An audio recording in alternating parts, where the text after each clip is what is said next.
Timmy and the Talking Toy Train. Chapter 1. The Birthday Surprise.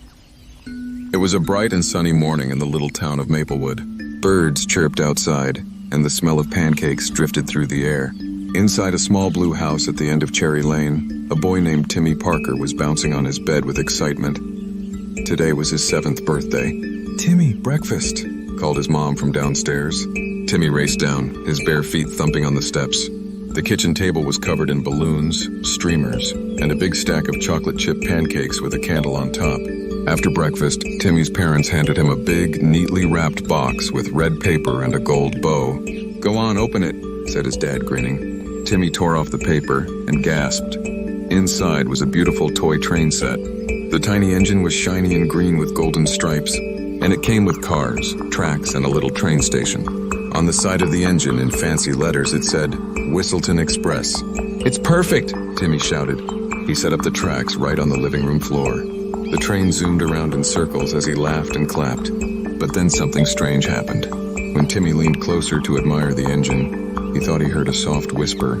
"Choo-choo, hello there." Timmy blinked. "Who said that?" "It's me," said the voice again. "Down here." Timmy's mouth dropped open. The little green engine had tiny eyes that blinked and a mouth that moved. "Don't be afraid," said the train in a friendly, whistly voice.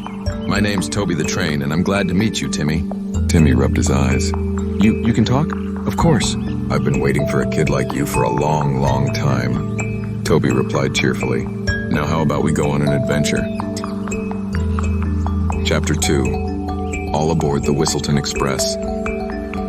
Before Timmy could answer, the train puffed out a burst of glittering steam that filled the room.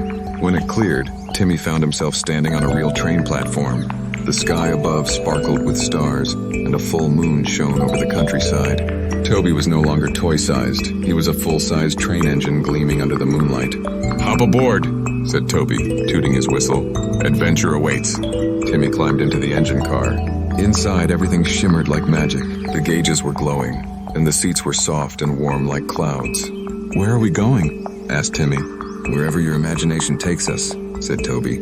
"But first stop, Candy Canyon." And with a joyful whistle, the train chugged out of the station. The countryside zipped by, rolling hills made of marshmallows, rivers of sparkling lemonade, and forests where the trees were striped like candy canes. When they reached Candy Canyon, the train slowed to a stop. The cliffs were made of chocolate fudge, and lollipop flowers grew all around. Timmy and Toby spent hours exploring. Timmy built a candy fort while Toby practiced puffing sweet-smelling smoke rings. Everything was perfect, until they heard a rumbling sound.